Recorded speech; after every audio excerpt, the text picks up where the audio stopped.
You have a little bit of a situation where you have four guys in the outfield and one has got to either take a different role now. But Grandy's back. I'm sure you're happy to have him back. But let's spend a minute on the guys who have just filled in so well. You had to go out, make a bunch of moves. Well, let's start with Wells. Wells has just been sensational. Yeah, he really has. I mean, he obviously has got all the talent in the world, and he's an amazing person. Last year, he was on track for a big year, in terms of home run production and stuff, and then he hurt himself. So the previous year, he had popped 25 home runs in 2011, and then 2012 was cut short. He only got 262 plate appearances because of a wrist surgery. So he was a little bit of a bounce-back candidate. We thought he'd be a low-end everyday regular or an upgrade on what we were getting from Andrew Jones at the very least. We did pursue him last winter, but obviously what he's doing far exceeds our expectations, and he gets all the credit. He really does. And the Red Sox jettison Overbay when you need someone. You pick him up. I mean, they give him away. He has had a nice career, but boy, has he had timely hits for the Yankees. He's shown some pop. We know he plays good defense. He's always been a pro's pro. And now, I mean, his RBIs, his big hits, his home runs, he's had a sensational run for the Yankees. Yeah, again, real fortunate. At the end of spring training when you're and we were in a bad spot with a lot of injuries and stuff, but, you can always count on, some opportunities to get kicked out of other camps because people have, players, that they just don't have enough spots for. So in Lyle's case, he didn't really have a good spring. I didn't know what we were doing, but at the time, everybody remembers we had Juan Rivera, who, was a fourth or fifth outfielder, right-handed bat, that can play a little first. He did that last year with the Dodgers, and so I called him up from when his release from minor league camp, or from the minor league contract at Major League camp with the Red Sox, and he kind of had one of those NBA contracts. It was a 3-dayer, and we just had to make a call, and we leaned on the defense at first base more so than the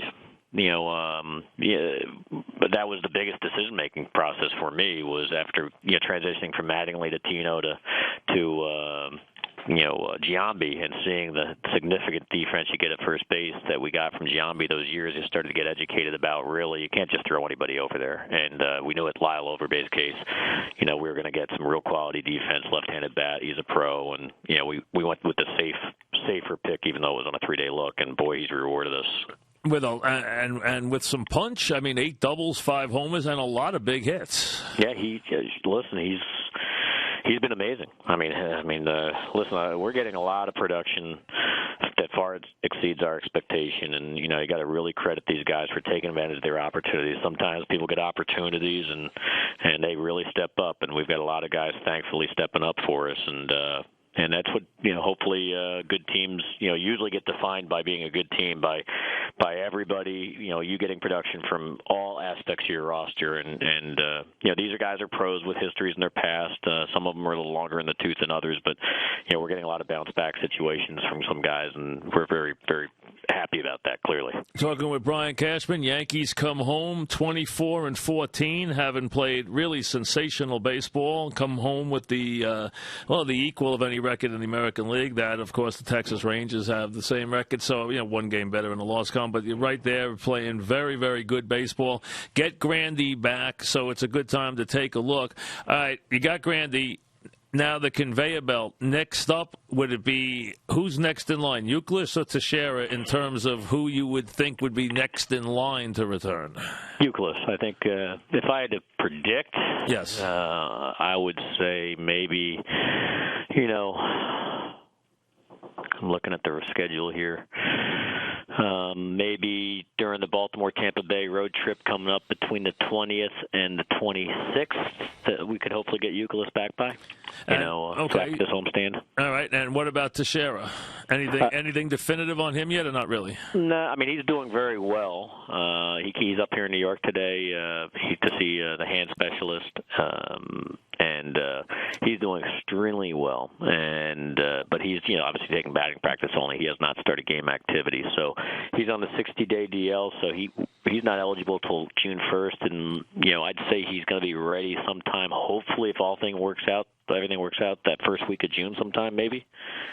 Okay, and anything new on Jeter? Anything at all, or is it still pretty much where we are? We're looking after the All-Star break, and there's been no update.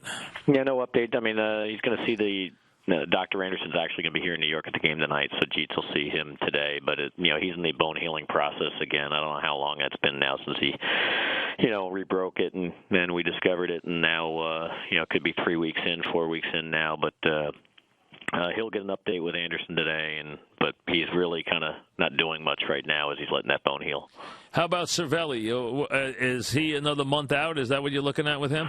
Yeah, I'd say he's another month out. He's obviously got to get the bone heal, and then he starts the baseball activities. But he's still in the bone healing process too. So then you got to get at least 3 weeks or so, maybe 3 or 4 weeks after that to do the hand putty work, strengthen the hand up all around it, and then start swinging the bat off the tee, and then batting practice, and then get game ready. So unfortunately, he's about 4 weeks away. That was a sad one because he had obviously dreamt for a long time about being the guy who could maybe win this job, and he was winning it. I mean, he was doing that. He was showing power. He was doing a good job. That was kind of a tough one to take. I felt bad for Cervelli. Yeah, I tell you, he had some big hits. He stepped up, and both him and Stewart have been phenomenal on the defensive side. They've really shut down the running game with some great throws, and offensively, obviously, he's got the ability to become an everyday catcher if his offense comes, and all of a sudden we were getting some real nice production from him, and it's unfortunate, but